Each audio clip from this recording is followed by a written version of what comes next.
Third chapter the little girl. Before you read, पढ़ने से पहले, do you feel you know your parents better now than when you were much younger? क्या आप ऐसा महसूस करते हैं?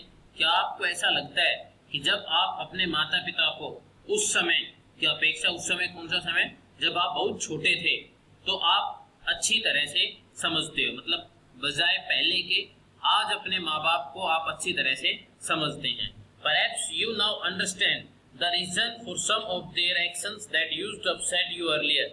लगता है कि शायद अब आप उनके उन कार्यों के लिए उन कारणों को अच्छी तरह से समझते होंगे जो पहले आपको परेशान कर देते थे। जब आप छोटे थे, जो भी आपके माँ बाप पे खेलने से रोकना, बाहर जाने से रोकना, ये सब चीजें आपको परेशान कर देती थी, लेकिन अभी आप उसको अच्छी तरह से समझते होंगे। This story about a young girl whose feeling for her father changed from fear to understanding will probably find an echo in every home। बताइए कि एक छोटे लड़की के बारे में ये कहानी है जिसकी अपने माता पिता में के बारे में डर से भरी हुई भावनाएं एक समझ में बदल जाती है और जिसकी गूंज है प्रत्येक घर में सुनाई देती है।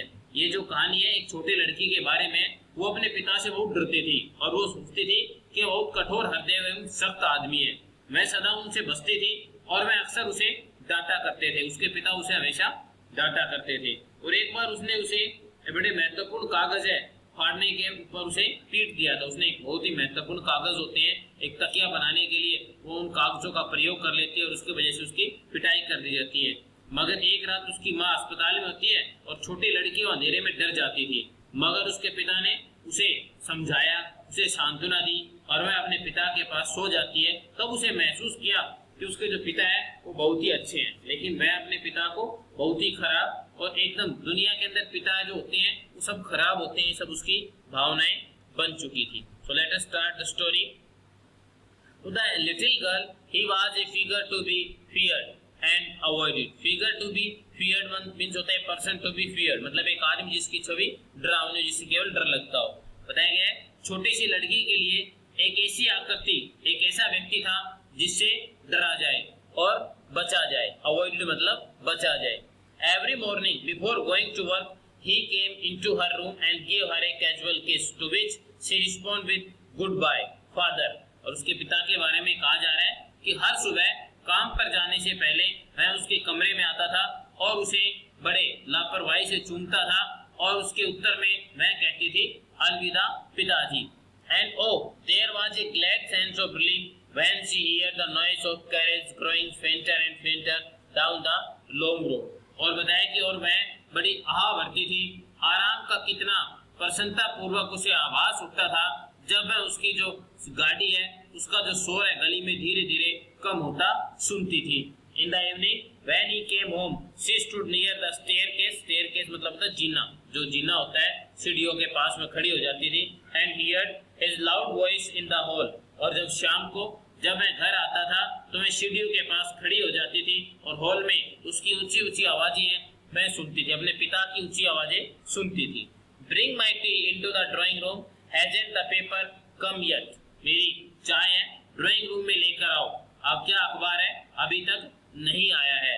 Mother, go and see if my papers out there and bring me my slippers। और माँ जाओ देखो मेरा अखबार तो वहाँ नहीं आया है और मेरे लिए स्लीपर्स चप्पल है वो लेकर आओ। केसिया Mother would call to her, if you are a good girl, you can come down and take off father's boots। Kezia और मैं माँ उसे बुलाती थी, केजिया अगर तुम अच्छी लड़की हो तो नीचे आ जाओ और अपने पिता के जूते उतारो। Slowly the girl would slip down the stairs, more slowly still across the hall and push open the drawing room door। और लड़की है मैं धीरे धीरे सीढ़ियों से नीचे उतरती थी और हॉल को और भी, और जैसे ही हॉल में पहुंच जाती है वह हॉल को और भी धीरे धीरे पार करती थी और ड्राइंग रूम का दरवाजा है वह खोलती थी। By that time he had his spectacles on and looked at her over them in a way that was terrifying to the little girl। और उस समय उसके चश्मे पहन लिया होता था, मतलब उसके पिता के बारे में कहा जाता है कि उसके पिता ने चश्मे पहन लिए होते थे जब वह पहुंचती थी और वह उसे इस ढंग से देखता था कि वह छोटी सी लड़की के लिए बड़ा डरावना, बड़ा भयावह होता था, मतलब भय के अंदर वह उठ जाती थी। Well Kezia, hurry up and pull off this boots and take them outside. बताए कि खैर केजिया जल्दी करो और इन जूतों को उतारो और इन्हें बाहर ले जाओ। Have you been a good girl today, क्या आज तुम अच्छी लड़की बनी रही। आई डिडंट नो फादर, कि उसका अगला जाती थी, वो घबरा जाती थी, इसलिए उसकी आवाज रुक जाती थी, अगला कर बोलती थी, मैं नहीं जानती पिताजी। You didn't know if you stutter like that, stutter मतलब होता है हकलाना, that mother will have to take you to the doctor, और अगर यदि तुम इसी प्रकार हकलाती रही तो तुम्हारी माँ है तुम्हें डॉक्टर के पास लेकर जाएगी, तुम्हारी माँ को तुम्हें डॉक्टर के पास ले जाना पड़ेगा। She never stuttered with other people, वह दूसरे लोगों के साथ कभी भी नहीं हकलाती थी। Had quite given it up, but only with father, because then she was trying so hard to say the words properly, क्योंकि वह अपने पिता के सामने ही हकलाती थी। उसने इस आदत को बिल्कुल छोड़ दिया था, मगर वह केवल अपने पिता के सामने हकलाती थी, क्योंकि वह शब्दों को सही रूप से कहने का बहुत प्रयास करती थी, उनसे डरती थी इस वजह से। What's the matter, क्या बात है। What are you looking so vexed about, बताइए कि तुम इतनी दयनीय क्यों दिखाई दे रही हो, इतनी मतलब डरी हुई सहमी हुई क्यों दिखाई दे रही हो, नाखुश क्यों दिखाई दे रही हो। Mother, I wish you taught this child not appear on the brink of suicide. Here Kezia's carry my tea cup back to the table carefully, बताइए कि मैं चाहता हूँ कि तुम इस छोटे बच्चे को शिक्षा दो कि वह मरी मरी न दिखाई दिया करे, मतलब suicide, brink of suicide means about to commit suicide, means suicide करने के नजदीक हो, मरी मरी सी, वह बिल्कुल बौखलाई सी लगती थी, इस तरह से ना दिखाई दे, वह छोटी बच्ची को शिक्षा दे, उसके पिता उसकी माँ से कहते हैं। केजिया, मेरे चाय की कप को ध्यान से मेज पर वापस लेकर जाओ। इट वॉज सो बिग, ये बड़ा विशालकाय था, उसके ही वाज सो बिग, उसके पिता के बारे में कहा जा रहा है। His hands and his neck, specially his mouth when he यान, बताएगी और कितना बड़ा था उसके पिता है, उसको बताइए कितने विशाल थे उनके हाथ और गर्दन, विशेष रूप से उनका मुंह उस समय बड़ा दिखाई देता था जब वो बाशिया लेते थे, जमाया लेते थे, उस समय उनका जो चेहरा है, वो मुंह है, वो और भी विशाल दिखाई देता था। Thinking about him alone was like thinking about A giant, उसके बारे में अकेले में सोचना मतलब राक्षस के बारे में सोचना था।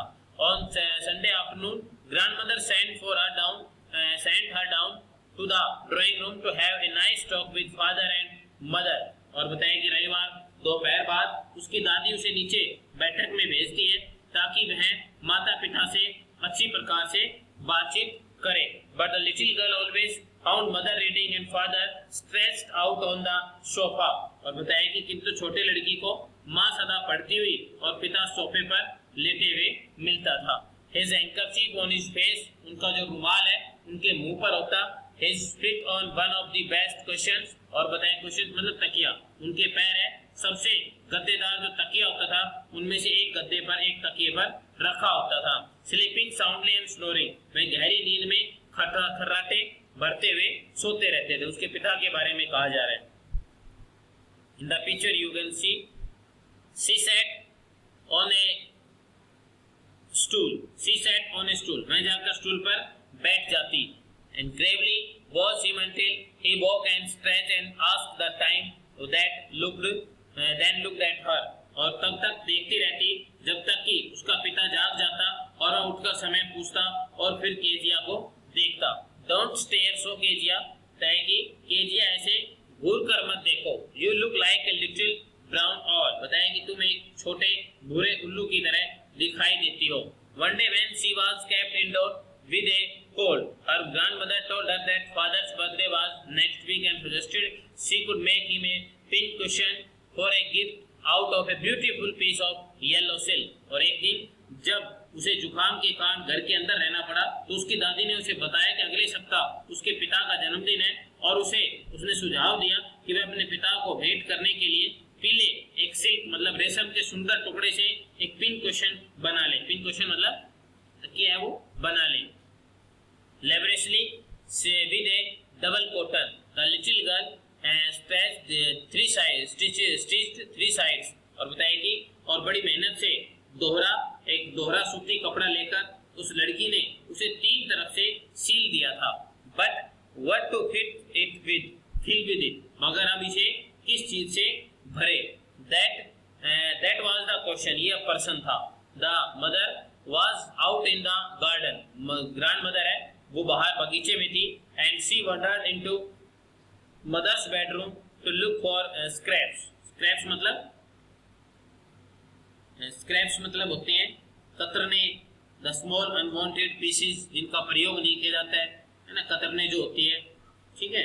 बताया कि बड़ी मेहनत से उसने एक सूती दोहरी कपड़ा बनाया, उसके अंदर उसे पता नहीं था क्या भरा जाए, और उसकी जो दादी माँ है बाग में थी और वह तलाश करती हुई कि माँ के बेडरूम के अंदर कतरने ढूंढने के लिए वो पहुंच जाती है.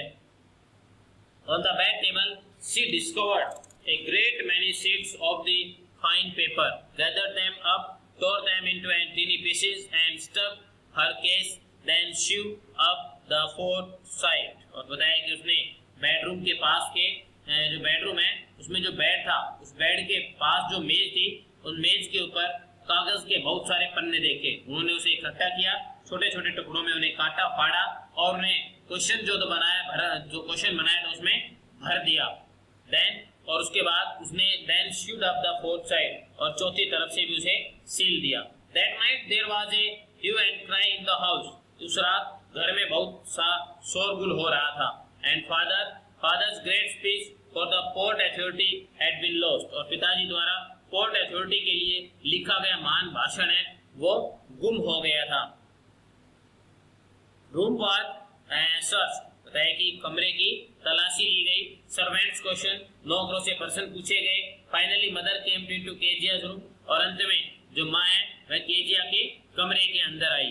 Kezia, I suppose you didn't see some papers on a table in our room. Kezia, मेरे विचार है कि तुमने हमारे कमरे में मेज पर पड़े कुछ कागज है वो नहीं देखे थे. Oh yes she said. अरे हाँ मैंने देखे थे. I tore them up for my surprise. और उसने कहा कि मैंने उन्हें अपने काम के लिए जो सरप्राइज देना था, अपने पिता के लिए सरप्राइज गिफ्ट जो प्रिपेयर किया था, उसके लिए मैंने उन्हें फाड़ दिया था. What scream mother. क्या माँ चिल्लाई.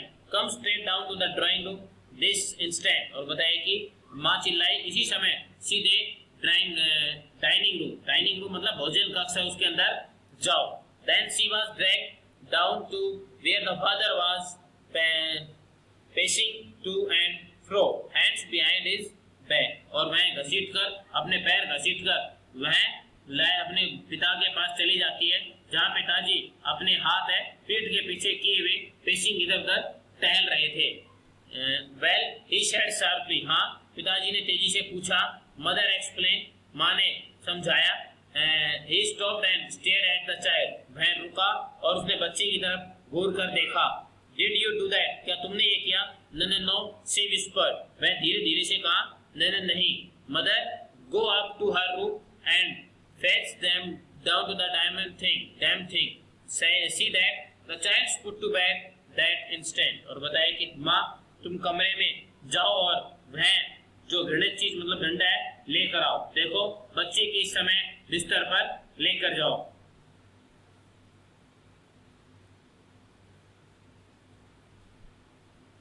Crying too much to explain, she lay in the sat-out room, watching the evening light make a sad little pattern on the floor. वह बहुत समझाने के लिए रोते हुए वह छाया वाले कमरे में लेटी हुई थी और देख रही थी कि शाम की रोशनी है फर्श पर एक उदासीपूर्ण डिजाइन है वो बना रही थी.